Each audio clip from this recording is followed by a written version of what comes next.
Bonjour à tous et à toutes. Bienvenue dans cette série qui permet de découvrir des gens créatifs et audacieux, comme mon invité, la jeune designer Marie-Ève Le Cavalier, que je pourrais qualifier de designer international, car je l'ai découvert avec beaucoup d'autres au moment où elle a remporté le prestigieux prix spécial du jury, le prix Chloé, au formidable festival d'hier en 2018. Pourtant, elle est bien québécoise, car elle a passé son enfance dans la capitale de la mode, qui est Saint-Hubert, sur la rive sud de Montréal. Et ça me fait rire, moi je reste tout près à Saint-Bruno de Montarville, donc je connais bien la région. Merci Marie-Ève d'avoir accepté l'invitation. Ce que je trouve intéressant, c'est le fait aussi que finalement, j'ai l'impression que peu importe d'où on vient, peu importe notre origine, on peut travailler dans ce métier, on peut développer une carrière. Est-ce que c'est ton impression? Oui, ben en fait, moi, c'est un peu le message que j'ai envie de véhiculer aussi. Dans le fond, quand j'étais jeune, justement, en fait, je regardais souvent tes émissions, en fait. Je me souviens des défilés de Jean-Paul Gaultier, de Prada, puis ça m'avait marqué très, très jeune, mais je me disais, en fait, que peut-être que c'était pas accessible, en fait, à quelqu'un comme moi ou du milieu du Junet. Mais pourtant, c'est toujours resté une obsession, on dirait, étrangement. Puis j'ai persévéré, ouais, puis maintenant, je suis dans ce milieu-là, puis je suis super contente, en fait, d'avoir persévéré, puis de faire ce que j'aime tous les jours. De continuer toujours. Ton parcours est intéressant parce que à la fois, il montre que peu importe d'où on vient, mais aussi peu importe le milieu, parce qu'il n'y a rien qui te prédestinait vraiment à travailler ou étudier dans la mode, même si tes parents, d'un côté, étaient des artistes, c'était Euh, pas un milieu de mode en tant que tel.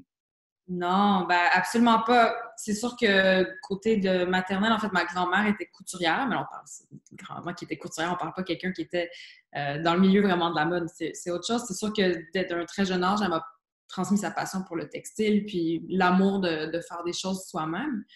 Mais ouais, la mode, c'est vraiment arrivé un peu par hasard, en fait. Puis c'est devenu, c'est ça, une espèce d'obsession, d'envie, de rêve que je regardais de loin, en fait. Quand j'étais jeune, je pensais que justement, je me disais comment on peut faire pour vivre de tout ça. Tu sais, pour moi, c'était vraiment quelque chose de... C'était un autre parallèle, en fait, auquel j'avais peut-être pas accès. Puis, étrangement, j'ai fait des choix dans ma vie qui m'ont tout le temps rattachée à ça. Même si en soi, j'étais absolument pas bonne en dessin quand j'étais jeune. J'avais des critères de base que, clairement, probablement, je me disais, comment je fais des annonces, je suis pas nécessairement bonne en dessin ou des trucs comme ça. Puis finalement, en fait, j'ai juste trouvé ma façon de faire les choses. Puis ça m'a mené à ça, en fait. Est-ce que ta famille, j'imagine qu'il y avait une ouverture d'esprit parce que ton père est musicien, était musicien aussi, faisait de la musique. Est-ce qu'il y avait une ouverture ou ils trouvaient ça étrange que tu t'intéresses à la mode? Est-ce que ça leur semblait un peu particulier? Oui, je pense qu'au début, oui, en fait, quand j'ai commencé à 17 ans, en fait, à Marie-Victorin, je pense que pour eux, en fait, tu sais, mes parents, c'est des artistes, mais c'est quelque chose qu'ils font dans leur vie le soir, par exemple. Tu sais, Mhm. c'est pas quelque chose de... Tu vas nécessairement vivre de ça, en fait. Puis moi, j'avais cette envie de non, si je fais quelque chose 24/7, je veux vraiment aimer mon travail, je veux vraiment aimer ça. Puis au début, je pense on a plus vu ça comme un passe-temps ou comme un truc un peu passager, quelque chose qui m'amusait, jusqu'à temps que là, ils voient qu'après plusieurs années, j'ai persévéré, persévéré. Puis c'est sûr que les premières années n'ont pas été faciles. Je dis, c'est un milieu quand même, ça m'a pris plusieurs étapes avant de me rendre où je me suis rendue. Aujourd'hui, oui, ils sont extrêmement fiers de moi. Mais je pense que comme n'importe quel parent un peu consciencieux, c'est sûr que de voir ton enfant aller dans la mode qui est dans ce temps-là aussi un milieu pas très connu en fait peut-être au Québec ou un peu incompris. On a l'impression que c'est justement, on a l'impression qu'on va finir comme une artiste dans un loft à manger des pâtes au pesto toute sa vie. C'est un peu l'impression que ça peut donner, mais finalement aujourd'hui ils sont très fiers. En fait. Ils comprennent maintenant aussi ce milieu-là mieux, je pense que Donc, tu fais, comme tu l'as dit, Cégep Marie-Victorin, après l'école supérieure de mode, qui est un moment qui te permet de développer un peu, de voir un peu ce que tu vas devenir. Et je trouvais ça intéressant avec les images que tu m'as envoyées. On va en regarder quelques-unes, où là, on découvre d'une certaine façon, peut-être, c'est mon impression, et tu me diras si j'ai raison, un peu les prémices de ce que tu vas devenir. Et c'est étonnant parce qu'en 2014, c'est le projet de fin de session ouais, où, où il faut faire une collection. Et ouais, là, on se trouve déjà dans ce vêtement du cuir. C'était déjà ouais, devenu une matière importante pour toi. absolument. Ben, en fait, le cuir, Ça a commencé... En fait, des fois, je me demande de où ça a commencé. Je pense, en fait, mon père avait un manteau de cuir que je trouvais iconique, en fait, quand j'étais petite. Puis ça m'a toujours un peu intriguée, cette matière. Après, à Marie-Victorin, j'ai travaillé le cuir, parce que c'est une matière qui, justement, qui j'étais assez curieuse. Puis ça, en fait, c'est la collection, justement, de fin d'année après mon stage à New York. Puis j'ai commencé vraiment à plus incorporer le cuir, en fait, aux pièces. Ce qui est vraiment, en fait, un début très modeste, hein, de ce que je fais maintenant aujourd'hui. Mais c'est sûr que c'était un peu dans la mentalité que j'ai aujourd'hui, c'est quand même de travailler des coupes. C'est moi qui développe tous mes patrons, toutes mes coupes. C'est encore quelque chose qui me tient à cœur. Je pense que c'était vraiment le début de certains éléments clés que j'allais vraiment pousser et travailler plus loin dans le futur.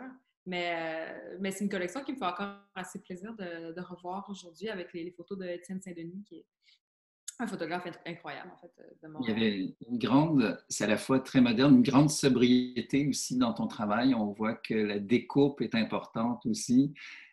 Est-ce que tu dis que ça te fait plaisir quand tu la revois, donc ça ne te semble pas étrange, tu te reconnais encore Ben, en fait, dans cette collection? je trouve ça assez chou, si je peux dire, parce que c'est un peu comme un peu mes débuts un peu timides, je trouve. Dans le sens qu'il y a les idées qui sont là.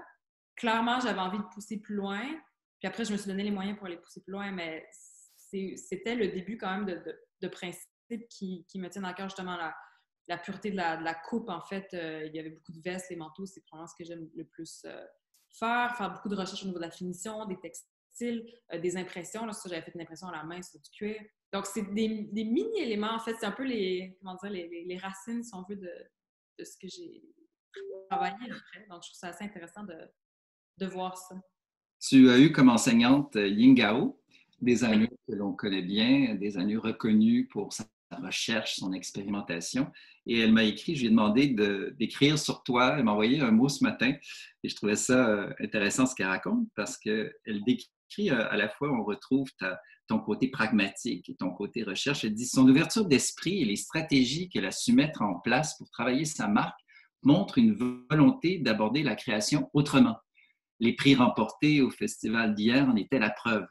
Sa capacité à poser des questions sur la nature de la création en s'entourant de spécialistes du domaine, notamment durant ses études en Suisse, doublée d'une grande intuition créative, fera d'elle une designer qui saura nous montrer de nouvelles avenues. C'est très bien dit. Donc, pour toi, la recherche est importante. Cette démarche-là est essentielle aussi. Ça l'a toujours été, mais je pense que je l'ai poussé beaucoup plus loin par rapport à mon master, en fait. Quand tu arrivé en master, on nous a expliqué, ben, je pense qu'une des premières tâches, c'était en fait de se puiser en fait dans notre propre histoire, dans nos propres codes, dans nous, en fait, pour créer quelque chose de vraiment unique. Puis moi, en fait, ça m'a débloqué beaucoup de trucs, je pense, au niveau créatif. Puis ça juste aussi, c'est quelque chose que j'ai toujours pensé, en fait. Je pense que c'est important, en fait, de créer, en fait, par rapport à des trucs assez personnels, mais en même temps d'aller dans beaucoup de recherches, en fait. Beaucoup de recherches Parce que visuelles, mais beaucoup de recherches aussi écrites. C'est vraiment d'approfondir tout ça. on dit souvent le défi pour quelqu'un qui débute dans le métier, c'est de trouver ce qu'il est, trouver sa façon de voir le métier, on dit souvent trouver son style. Et tu es allé puiser, et ça, c'est amusant comme référence, et c'est d'où la raison de cette photo, qui est ton grand-père, qui semble avoir aucun lien à la mode quand on regarde la photo, qui s'appelait le roi de la savate, qui est une technique française de la boxe. Il est là à 22 ans. Et pour toi, ça a été une forme d'inspiration.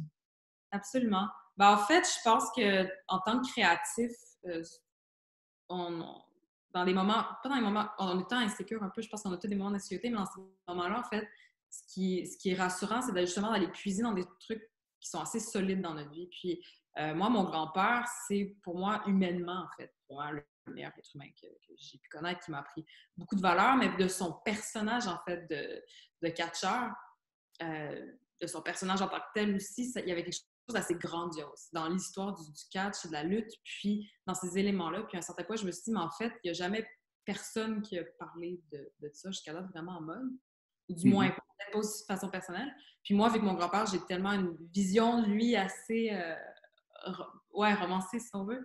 Quand j'étais jeune, pour moi, c'était un peu comme un super-héros. Donc, cette photo-là, pour moi, m'a suivi toute ma vie, en fait, dans tous les voyages que j'ai faits. J'ai toujours avec moi. Puis, il y a quelque chose d'assez puissant, en fait, dans ce qui est lui en tant que personne, mais dans cette image-là aussi. Puis, après, je me suis dit, en tant que designer, je suis pas là juste pour raconter une histoire pour partir après. J'ai envie de bâtir quelque chose. Puis, pour bâtir quelque chose, pour moi, c'est d'avoir des fondations, en fait, qui sont propres à moi, puis propres à mon histoire, mais aussi à ma famille, dans le fond. Donc, pour moi, c'était des codes que je me suis dit que j'allais pouvoir ancrer et poursuivre à travers le temps. Puis, ça va être légitime parce que c'est mon histoire, dans le fond. C'est mes codes. Donc. Oui, puis je comprends qu'il y avait l'image du super-héros parce que c'est la force, la puissance aussi. Puis un nom merveilleux, Cyclone, qui est presque un nom de super-héros. C'est assez formidable. Et tu as décidé aussi de poursuivre tes études, de faire une maîtrise à Genève, à la Head School, qui est Haute École d'art et de design de Genève. Ouais. Ça aussi, ça t'a permis d'aller plus loin, j'imagine, dans ta démarche, de te découvrir complètement, pratiquement, je dirais. Ouais, ben ça a été un bon coup de fouet, en fait, quand je suis arrivée. C'est sûr que, c'est ça, les écoles en Europe, le fonctionnement est très, très différent, en fait, les écoles à Montréal. Puis c'est ça, ça a été un bon coup de fouet, mais je pense qu'en fait, j'étais là pour une raison, j'étais là pour pousser plus loin ma créativité parce que je savais qu'il y avait quelque chose qui attendait juste, en fait, de sortir, mais on dirait que je ne savais pas comment le partager. En fait, c'est beau d'avoir une histoire, mais après, il faut apprendre comment partager cette histoire-là. Pour moi, c'était important de trouver des outils ou des façons de...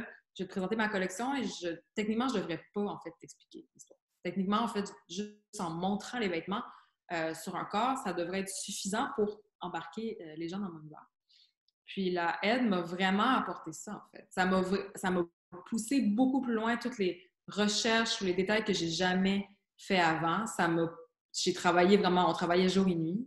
Ça faisait qu'on était dans une espèce de bulle, en fait, créative hyper intense, mais pour moi, ça a vraiment débloqué finalement tous ces principes-là de base qui étaient si proches de moi, mais que j'osais jamais m'approprier ou que j'osais pas foncièrement avouer plein d'éléments aussi par rapport à moi. Donc, ça m'a permis de m'assumer en tant que designer, dans le fond. Puis c'était ça le but. Le bachelor, c'est plus là pour expérimenter. C'est une période un peu plus expérimentale.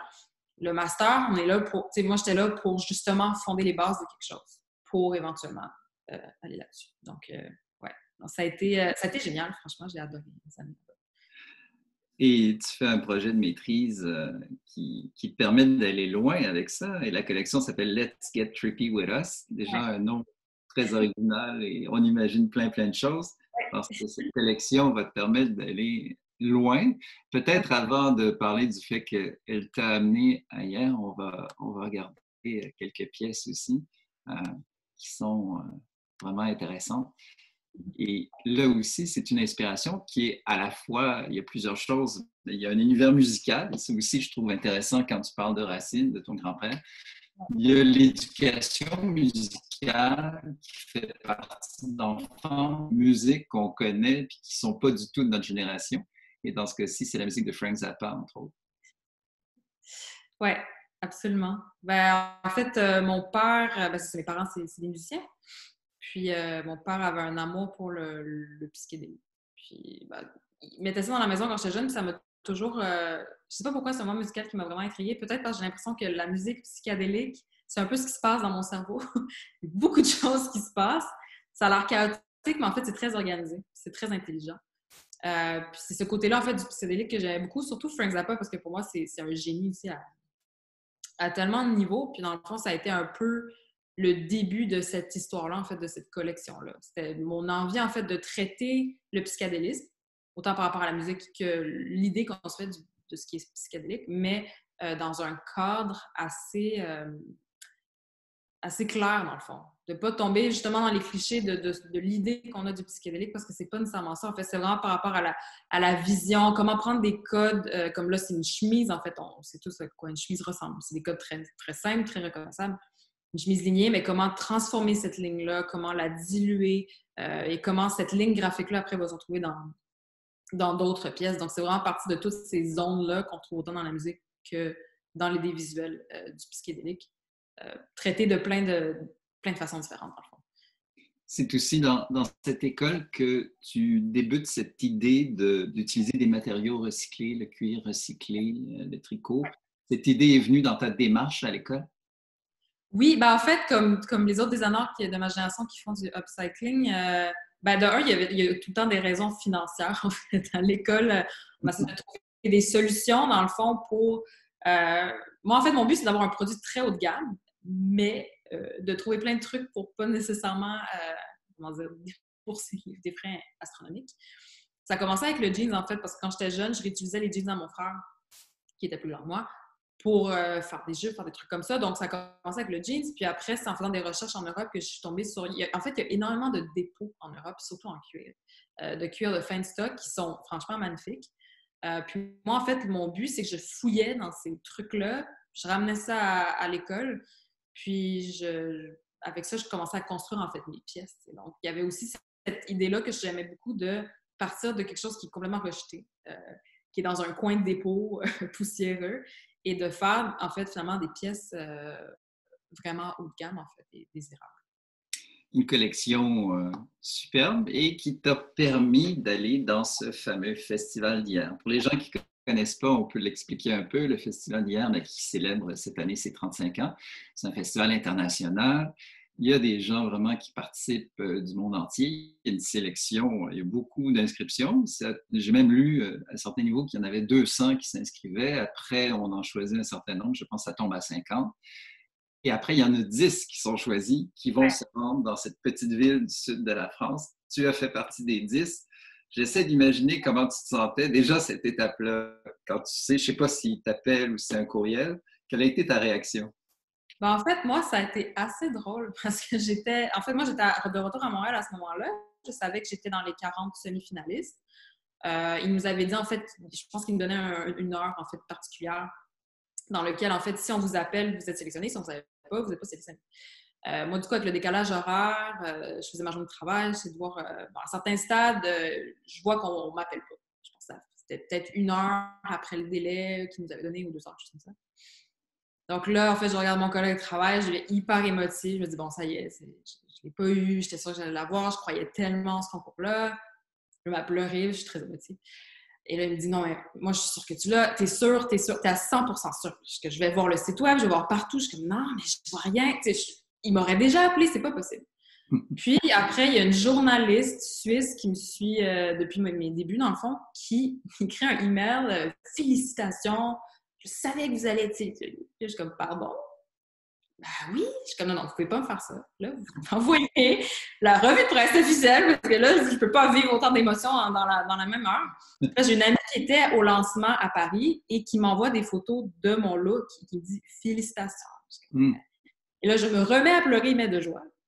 Et finalement, Jean-Pierre avait essayé de me rejoindre, mais ça n'avait pas fonctionné. Et leur équipe avait essayé de me rejoindre sur Facebook, mais ça avait pas marché non plus. Du coup, je l'ai appris un peu par après. Puis franchement, quand je l'ai appris, ça a été des super belles émotions, en fait. C'est un peu la consécration. Après un master, on travaille tellement fort pour notre collection. Surtout, j'avais tellement tout donné dans ce projet-là. Moi, je voulais que ce projet-là soit vu. Je crois qu'il méritait, en fait, d'avoir un peu plus de visibilité. Puis ce concours-là, c'est un concours que depuis des années, même depuis l'UQAM, que j'avais sur ma lumière, vraiment. Puis juste d'avoir été sélectionnée, ça a été incroyable comme sentiment. Et c'est 10 pièces qui doivent être présentées, ce qui est quand même énorme aussi, devant un jury exceptionnel. Et là, on voit, entre autres, et on va en parler pendant un bout de temps, parce que moi, ça m'impressionne aussi quand je vois les gens. Là, on voit les pièces sont présentées. Le défi, en plus, vous devez expliquer votre collection devant le jury. Je ne sais pas comment toi, tu as fait être devant Heider Ackermann, Tilda Swinton et tous ces gens, de ne pas s'effondrer devant eux. Est-ce que là, c'est une concentration? Comment tu fais pour expliquer la collection devant eux?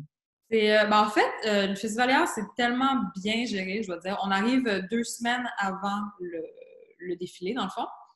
Pendant ces 2 semaines-là, on nous prépare, en fait, à ça. On prépare les pièces, on prépare le défilé, on a des fittings et tout, et on a des pratiques, en fait. pour le pré-jury. Donc, la journée avant le jury, on a une pratique avec les membres de l'équipe d'Abinanaï pour pratiquer déjà le mouvement avec les masques. En fait, c'est ça. Il faut imaginer, on est dans une immense table blanche.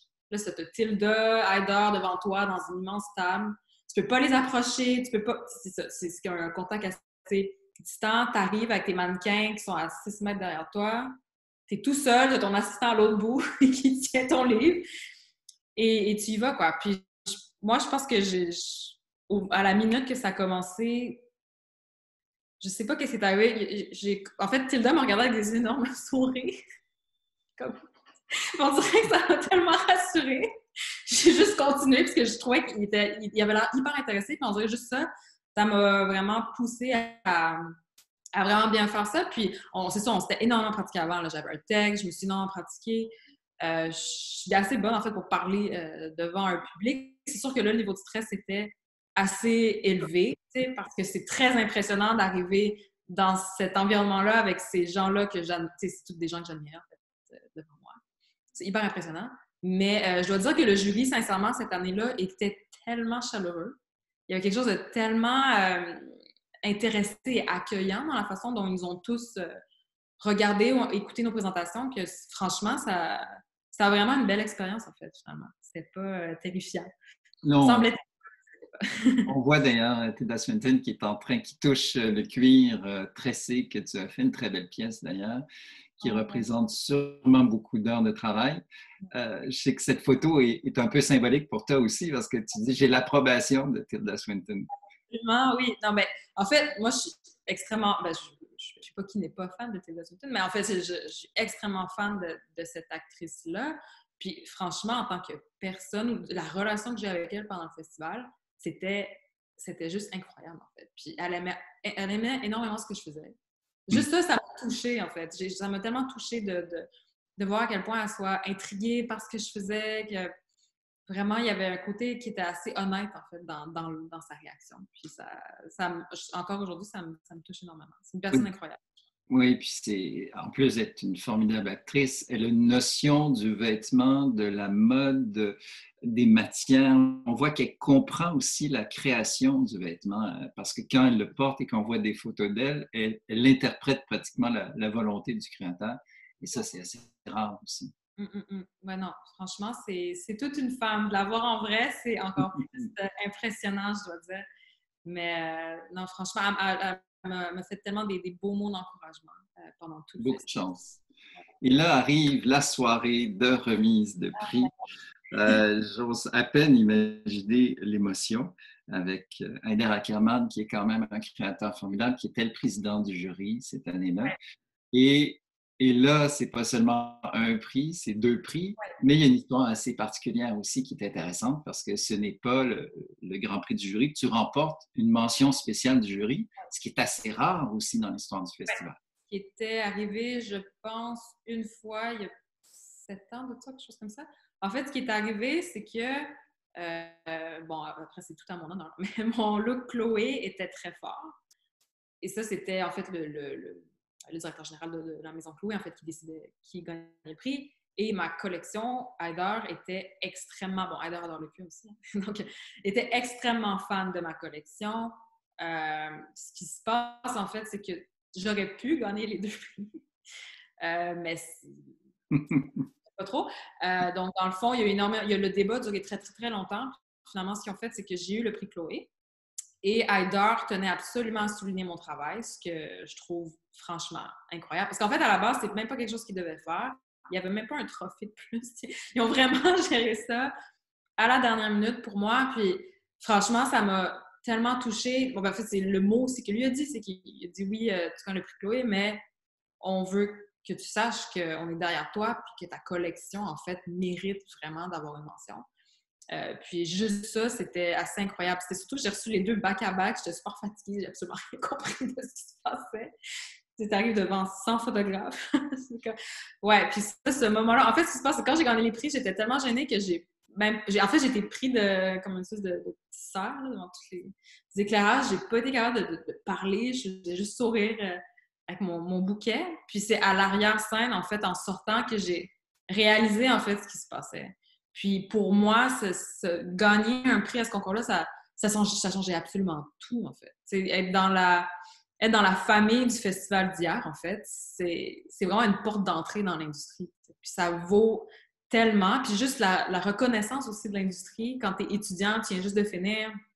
Je veux dire, il y a plein d'autres étudiants qui finissent. C'est tout le temps une période un peu qu'on cherche. On est comme, ah, je vais faire quoi? Il y a tellement d'autres designers en ce moment. Puis juste ça m'a fait un peu sortir tout mon bagage d'émotions. Puis en fait, Tilda m'a pris dans ses bras. Puis après, il y avait quelqu'un qui me tapait dans le dos. Puis là, je pensais que c'était un journaliste. J'étais comme, non, non. Puis mon ami est comme, non, Marie, c'est Heather. Tourne. Et je mais pleurer dans ses bras tellement fort. Puis il m'a dit des super belles choses, franchement. Il m'a dit justement de croire en moi, de continuer, en fait, puis de jamais lâcher, que ça paraissait que c'était ma passion, puis que je devais juste continuer. Oui, Ça. c'est formidable que cette photo existe parce que c'est un moment d'émotion et de sincérité. On voit toute son attention envers toi, un geste fraternel, presque paternel, protecteur aussi. Je trouve que c'est un moment qui doit rester gravé à jamais. Il y a le souvenir, il y a la mémoire, mais quand on l'a en photo comme ça, je trouve ça assez formidable. Je comprends qu'il y avait beaucoup d'émotions parce que là, on voit justement ce jury réuni. Farida Muse, grand mannequin qui a été chez Schiaparelli. Lou Doyon, quand même, également icône de la mode, de la chanson, fille de Jane Birkin. Tilda Swinton, il y a le créateur aussi Ben Gorham des parfums, des rideaux. C'est assez invraisemblable de voir ces gens-là réunis, d'être en contact avec eux, c'est invraisemblable. Puis ils ont tous été, franchement, Farida, pendant longtemps, ça m'a quand même continué à nous encourager. Lou Doyon, je pense que le lendemain, on a brunché avec elle. Il y avait quelque chose de tellement... Bon, le festival d'hier, quelque chose de très familial, d'une certaine manière. Je pense qu'il fait en sorte que tout le monde devient proche assez vite. Puis ce jury-là, justement, ils m'ont... Ouais, ils sont tous venus me voir après me dire un petit mot. Puis leur support, franchement, on a eu de la chance. Hein. Pour vrai, c'est pas tous les jurys qui sont toujours aussi généreux, si on veut, ou affectueux. Presque, ils étaient tous très... ouais, il y avait quelque chose de très sincère dans tout ça. Puis c'était assez... Mais on dirait que ce festival a créé une magie aussi entre les gens. Tu parlais de messages et merci de partager ce message d'Aida qui dit, et je vais le lire pour que les gens comprennent bien ou le voient bien, Hard work does pay. Be just tremendously proud of yourself. Stay focused and keeping on putting all your passion and love in your work. We can feel it. Never lose trust as you are so on your way. Much affection, Heather. C'est quel message incroyable d'affection, mais de croire. On sent tellement qu'il croit en toi. Ouais. Non, ça change tout. Tu sais, je veux dire, je suis une Québécoise dans un milieu de la mode qui est principalement souvent plus européen. C'est ça, je me sentais tout le temps un peu étrangère, en fait, dans ce milieu-là, puis d'avoir l'approbation de ces gens-là, en fait, et le respect aussi, tu sais, le respect par rapport à mon travail.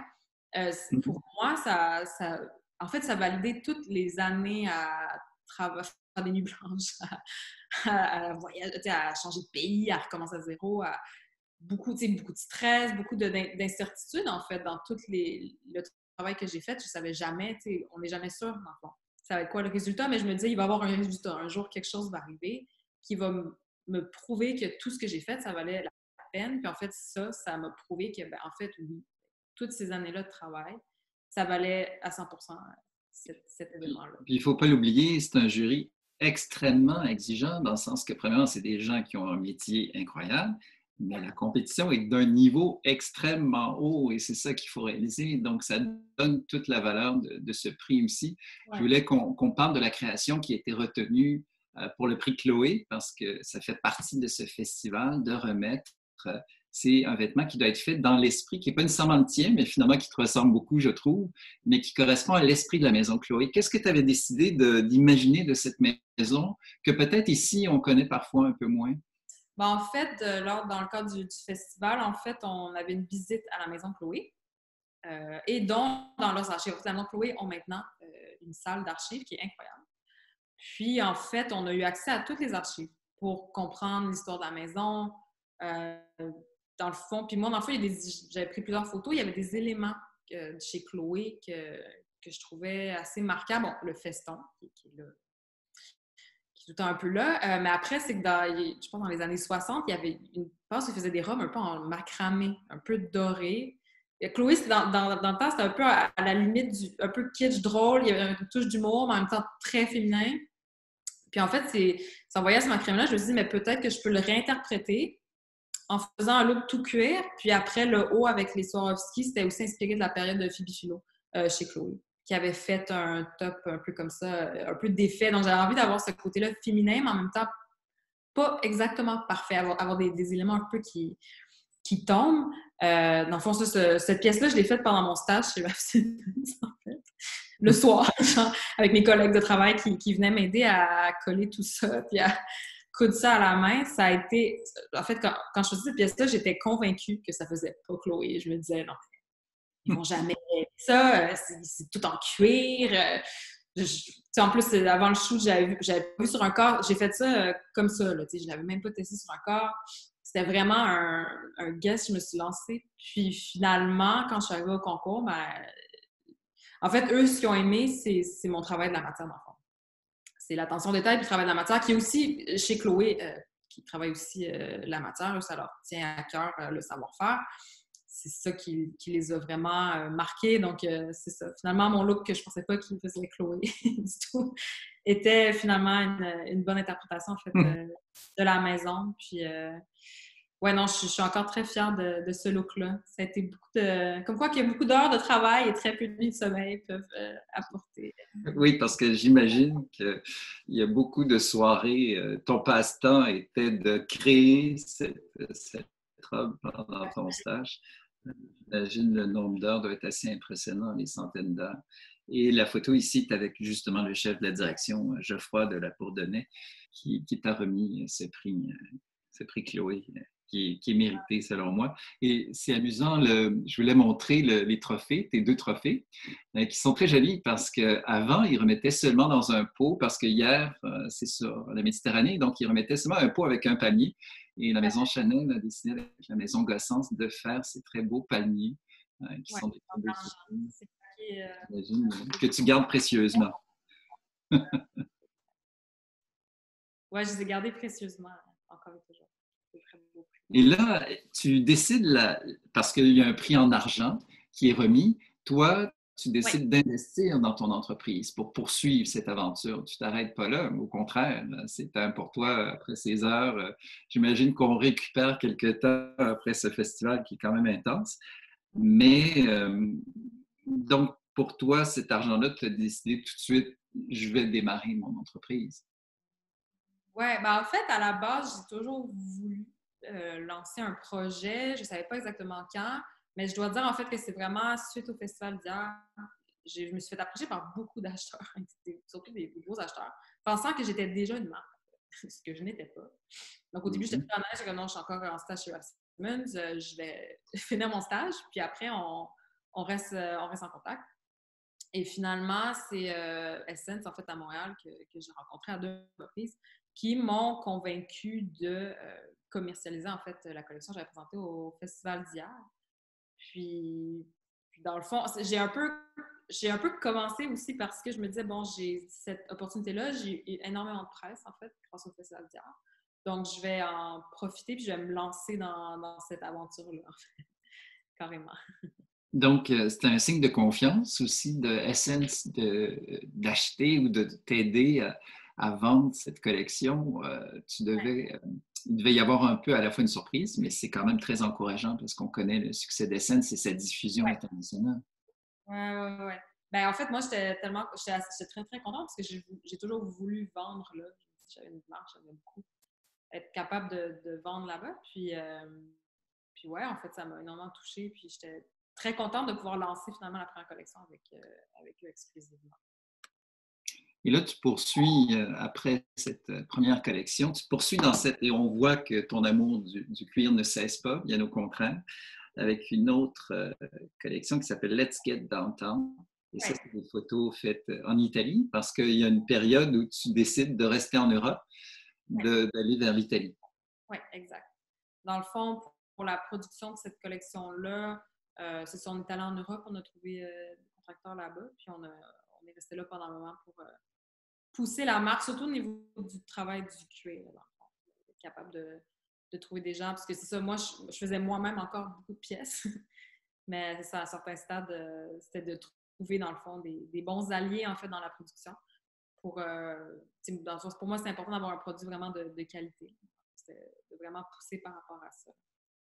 Donc, là, il y a la pièce qui a été faite à la main à Paris, avant le prix LVMH, dans le fond, Mhm. qui est crucial aussi à la marque, dans le fond. Il y a tout le temps ces éléments-là assez faits main, autant que le jeans là, qui est recyclé, dans le fond, qu'on a travaillé avec Certex, dans le fond, qui est basé à Saint-Hubert, qui est une industrie qui récupère, en fait, une tonne de vêtements. Puis avec eux, dans le fond, on a été capable d'aller chercher des lots de jeans pour continuer, en fait, ce que je faisais déjà depuis le début, de recycler le denim. Il a coup du sort encore et un très beau coup du sort. Tu te retrouves il y a un autre concours important qui est le prix LVMH, qui est écrit par Delphine Arnaud en 2013 et qui est là, le cœur doit nous battre parce qu'on doit espérer remporter le Grand Prix, qui est quand même 300 000 €, ce qui est quand même pas si mal non plus. Mais de se retrouver encore une fois en sélection, j'imagine qu'on a un sentiment encore d'excitation. Oui, ben en fait, ça a été aussi beaucoup d'émotions quand on l'a appris. Le prix LVMH, en fait, c'est plus, comment dire, un saut d'approbation pour les nouvelles marques, dans le fond, dans l'industrie. Puis en plus, cette année-là, j'étais quand même avec des joueurs qui étaient déjà bien établis, dans le fond. Donc, il y avait quelque chose de très impressionnant là-dedans, parce qu'en fait, nous, quand on est allé à LVMH, on venait de lancer la marque il y avait 6 mois.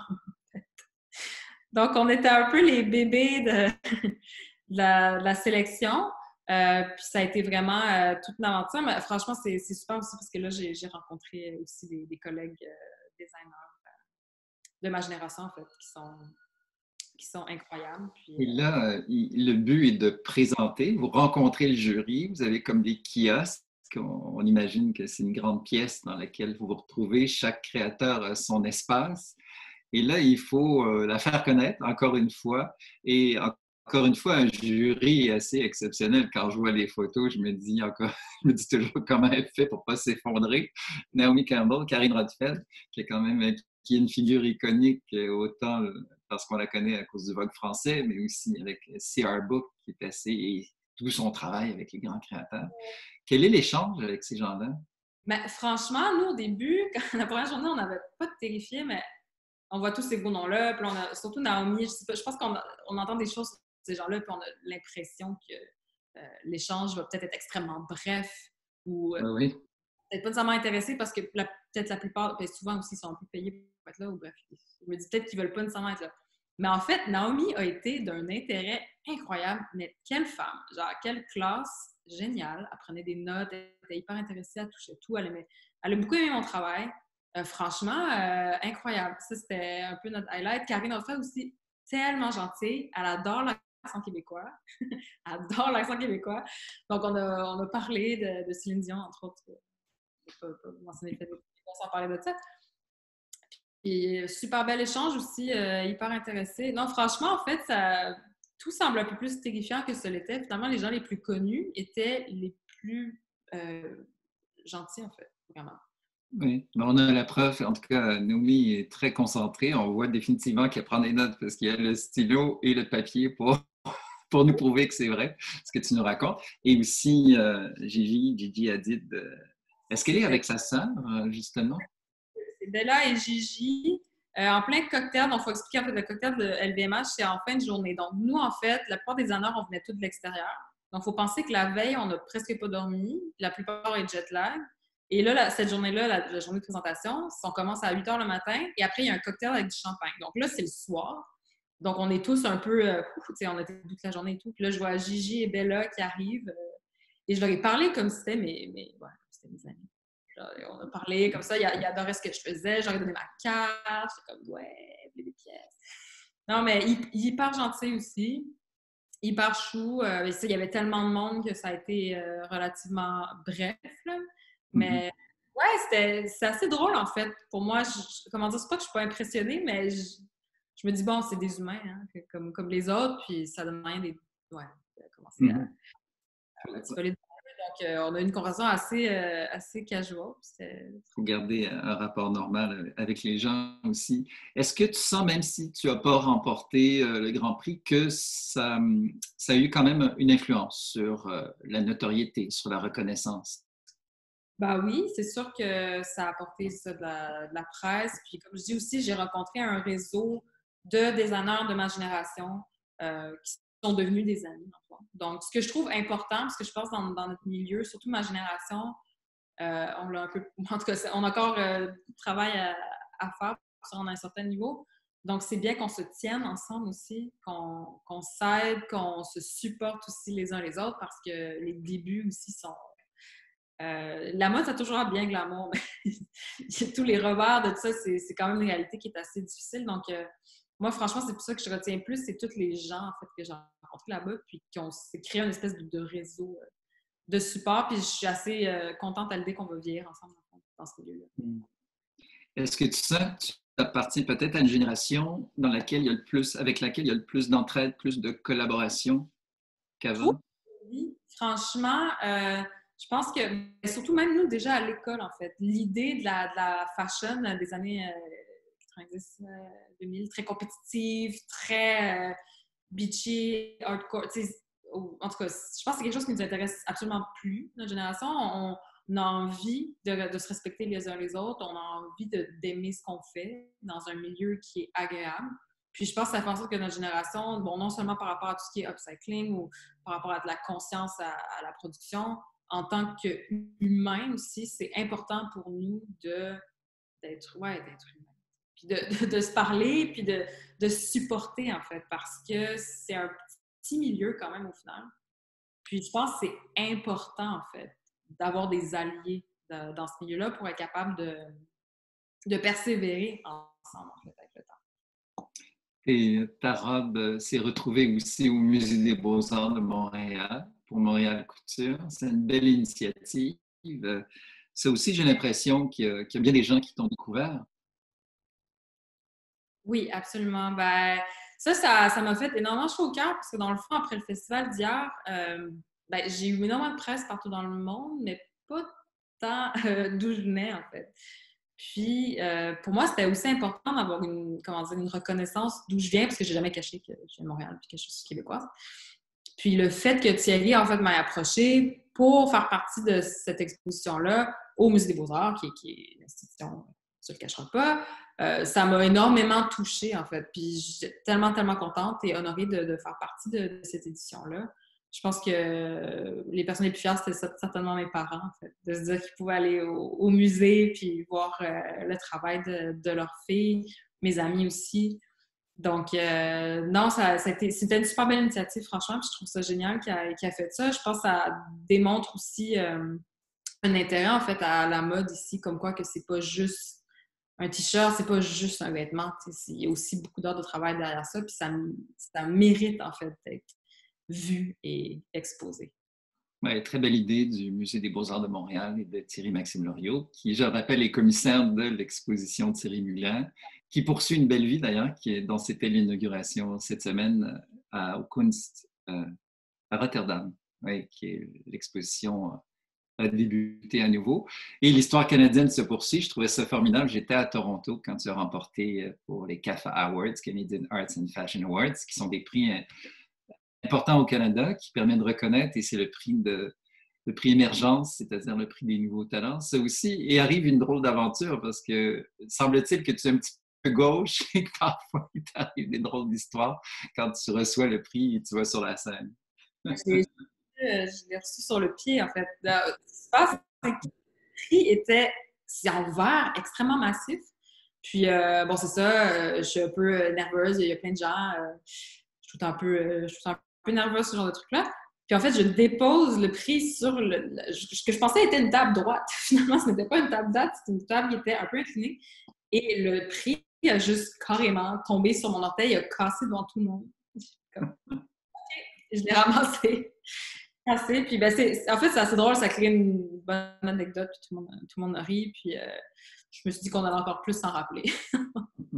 C'est aussi, j'imagine que là aussi, c'est une reconnaissance du lieu, du pays où tu es né. Donc, ça aussi, ça fait plaisir. Et c'est les gens de l'industrie qui ont voté. Absolument. Ben oui, franchement, moi, ça m'a fait énormément plaisir parce que je trouve ça important, en fait, d'avoir de la reconnaissance justement d'où je viens et pas juste de ailleurs. Dans le sens que j'ai jamais, c'est ça, je renie absolument pas d'où je viens. Pour moi, c'est important. Je veux être une des premières designers québécoises à vraiment persévérer et poursuivre dans ce milieu international. Donc, c'était un super bel honneur. Je suis très contente, en fait, d'avoir. Et qu'on parle de cette belle collaboration que tu as faite avec la maison Simons, quand on parle de collaboration, c'est véritable une collaboration dans le sens de travailler avec eux à développer une collection. Est-ce que ça a été, c'est un autre univers parce que là, c'est une production qui est moins artisanale, moins travail à la main. Comment as-tu abordé ce défi de faire avec eux et pour eux une collection? En fait, c'est Océane Stanislas qui m'a approchée quand j'étais encore en Belgique, dans le fond. Je venais juste de finir mon stage, en m'expliquant justement le projet. Moi, en fait, j'ai travaillé dans l'industrie un peu plus moyen, pas de gamme à Montréal il y a longtemps. Donc, je sais comment ça marche, dans le fond. Je sais très bien comment ça marche. Donc, dans le fond, pour moi, ça n'a pas été si compliqué que ça, adapter ce que je faisais, mais avec des pièces ou en tout cas quelque chose d'un peu plus faisable, plus commercialisable, à une plus grande masse. Puis dans le fond, je suis vraiment partie encore là d'histoire. En fait, j'étais en Belgique. En fait, c'est parti d'une femme que j'ai vue à l'épicerie le matin qui avait un pantalon imprimé mauve rose en vague avec les cheveux ébouriffés blonds, puis elle hurlait parce qu'elle trouvait pas son rosé préféré à 10 h le matin dans l'épicerie. C'était génial. Et après, quand j'ai vu cette femme-là, j'ai fait OK, genre, inspiration, je vais faire cette femme, en fait, de maison qui s'emmerde, qui se fait un petit cocktail le matin. Et, donc, c'est ce côté-là un peu 60s, un peu psyché encore, mais très féminin. Donc, ça, il y avait des vestons, il y avait quand même des éléments assez féminins, très portables. Puis aussi, quand je fais ce genre de projet-là, je pense aussi à moi, qu'est-ce que moi, j'aimerais porter, qu'est-ce que je pense qui serait intéressant. C'est surtout dans les détails, en fait, dans les proportions. Puis ça a été une super belle collaboration. Franchement, toute l'équipe de Simons ont été super enthousiastes, franchement, du début à la fin. Je ne savais pas à quoi m'attendre du tout. Mais franchement, tout le monde a été... j'ai vraiment pu faire tout ce que je voulais. Donc, ça, je suis très, très reconnaissante. J'adore cette série de photos. J'adore l'univers où ça a été photographié. C'est une maison qui existe vraiment. Oui, c'est la maison de Roxane Arthaud, en fait, qui est une artiste théoricienne. Puis, en fait, c'est une amie de Ying, en fait. Et moi, je cherchais, en fait, une maison un peu d'architecte ou un peu de truc kitsch dans la région. Je me disais, il doit sûrement en avoir une. Et ça tombait extrêmement bien. En fait, justement, elle est à Montréal. Du coup, elle nous a gentiment laissé envahir leur espace de maison pendant une journée. Environnement franchement incroyable qui Oui. marche à 100% avec l'histoire en fait qu'on voulait raconter cette collection-là. Donc, Oui, puis je trouve qu'il correspond un peu à ton univers aussi, parce que quand on voit ces meubles, on pense à un côté un peu psychédélique, un peu pop aussi. C'est vraiment, vraiment formidable. Et je trouve ça bien que des maisons comme Simons encouragent aussi la relève, parce qu'encore une fois, c'est quand même prendre un risque avec quelqu'un qui débute une carrière qui est moins établie. Donc, à la fois, on contribue à la faire connaître, mais eux aussi profitent d'un engouement, mais c'est un mélange. Il y a une part de risque pour la saison. Ce qui est formidable, c'est l'appui que tu as. Tu parlais de la presse internationale qui t'a beaucoup appuyé. On voit des articles, c'est le Vogue de Grèce. Il y a eu le Vogue britannique, le Vogue américain parle de toi, le Women's Wear Daily aussi. Quelle influence ont ces magazines? En quoi c'est important pour une jeune créatrice de mode? ben, c'est important en fait parce qu'on est tellement, je veux dire, il y a tellement de gens en fait qui lancent des projets, qui lancent des marques, que d'avoir une presse comme ça qui est assez constante, ça rappelle en fait qu'on est là, qu'on continue, puis que la marque, moi en tant que designer, j'ai quelque chose à dire, j'ai quelque chose à partager. Puis je pense que c'est important, en fait. Puis qu'eux aient encore de l'intérêt, que les gens aient de l'intérêt à ce que j'ai à dire, c'est bon signe aussi. Donc, c'est vraiment un bel échange. Puis vraiment, quand on commence, c'est crucial, en fait, d'avoir un certain support de presse, vraiment. Ça fait toute une différence. Parce que justement, on est tellement qu'il faut trouver des façons de se démarquer, dans le fond. Tu es revenu, tu étais revenu à Montréal, tu t'es retrouvé dans le confinement et dans l'interdiction de voyager. Et là, tu as pris une décision importante parce que tu étais basé en Europe depuis quelque temps. Donc, décision importante pour toi de revenir à Montréal. C'était un choix difficile à faire ou qui s'est fait naturellement? Ça s'est fait naturellement. C'est sûr qu'il y a plusieurs éléments qui ont peut-être poussé à ça. Après, moi, c'est ça, quand j'étais en Europe, j'ai réalisé dans les derniers mois que, en fait, quand on bâtit un projet, peu importe le projet, je pense, ou en mode, en tout cas, c'est extrêmement difficile au début de bâtir quelque chose sans sa communauté, en fait, sans avoir des gens proches de nous qui sont là pour nous aider, parce que les premières années, ça prend beaucoup de patience, c'est beaucoup de travail. Dans les derniers mois, justement, que j'étais très loin, en fait, de tout le support que j'avais ici, je me suis rendu compte, en fait, que c'était impossible de vraiment lancer quelque chose sans avoir des gens clés, en fait, dans ma vie. Puis là, surtout avec ce qui se passe en ce moment, avec la pandémie, je me suis dit, bon, de toute façon, tout va se faire de façon virtuelle. Il n'y a plus personne qui va pouvoir voyager autant comme on voyageait avant. Le rythme de la mode va changer, ce que moi, déjà, je trouvais de trop. Donc, je pense que tout est en train de changer. Ça m'a juste donné la motivation de m'écouter, de suivre, en fait, mon instinct et de vraiment revenir ici, m'établir ici, travailler comme j'ai envie de travailler avec mes délais, mon instinct. Je pense qu'en ce moment, les jeunes designers, c'est la meilleure chose à faire. Je pense qu'on a le luxe, comparativement à d'autres grosses structures, d'être capable de vraiment s'ajuster, changer notre façon de travailler, puis être capable d'être un peu plus à l'écoute de ce qui se passe en ce moment. Puis, pour moi, c'est ça, de revenir à Montréal, c'est la chose à faire vraiment en ce moment pour, pour tout ce qui se passe. Mais aussi, je suis très heureuse de... Nous aussi, on est heureux de t'avoir ici à Montréal. Peut-être avant de se laisser quelques mots sur, j'ai vu quelques images de la nouvelle collection en fait qui s'appelle Cyclone en plus. Je trouve ça assez formidable et là, c'est presque la boucle qui se ferme. C'est automne-hiver 2021. Là aussi, des pièces de plastron est formidable. Merci. Des heures de travail. Mais non, en fait, cette collection-là, pour nous, c'est vraiment important. Dans le fond, quand j'ai commencé la marque, j'étais encore très associée à être étudiante ou du moins être seulement de FNR. Là, on a envie de faire une collection pour vraiment me positionner moi en tant que designer, en fait. Un peu me dissocier de me dissocier mon passé d'étudiante, mais un peu d'aller vers un autre niveau.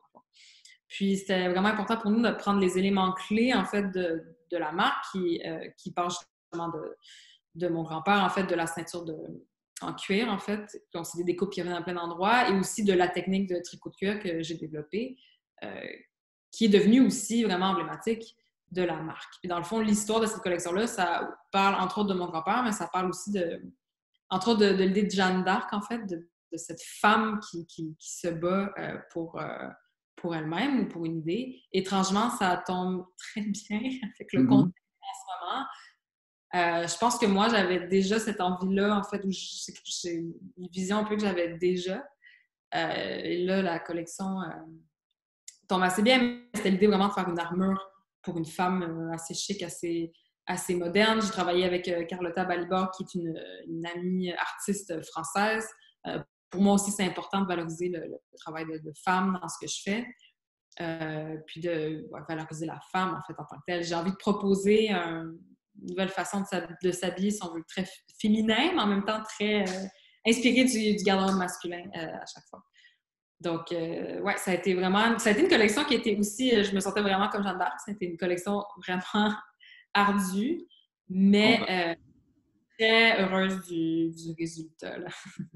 Oui, et puis encore ce cuir tressé qui doit être qui doit demander beaucoup d'attention et de détails, mais qui donne des textures assez formidables. As-tu l'impression, avant de se laisser, que quand je regarde, on vient de parler pendant pratiquement 1 heure, j'ai l'impression que tu as une vie, les 5 dernières années, c'est seulement 5 ans, ça peut sembler beaucoup quand on est jeune, mais en fait, c'est très peu de temps dans une vie, qui s'est passé comme si tu avais vécu 10-15 ans de vie.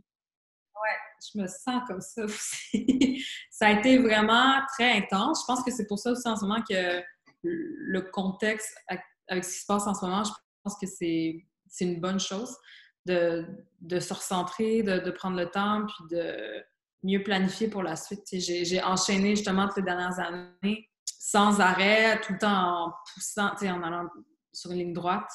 La ligne va être encore droite, c'est juste que là, on va aborder les choses différemment. Mais oui, même moi, je réalise pas ce qui est arrivé. Dans les dernières années, en fait, je pense que j'ai juste vraiment cette envie-là de réussir, de me démarquer dans ce milieu-là, puis d'être là longtemps, en fait. J'ai pas envie d'être juste une designer ou une marque qui était là juste pour passer. J'ai vraiment envie d'établir ma maison, puis de vraiment ouais, d'établir quelque chose de gros, pas juste pour moi, mais pour laisser à d'autres après. Donc, c'est ça, je me le souhaite. Ben, je te souhaite moi aussi. Merci, c'est très, très inspirant de t'entendre. Je suis sûr qu'il y a plein de gens qui vont écouter, qui nous écoutent et que ça va inspirer. Et surtout, ça démontre que le travail peut donner des résultats aussi et qu'il faut jamais lâcher quand on croit en ce qu'on fait. Et c'est ça peut-être le message que je vais retenir aujourd'hui.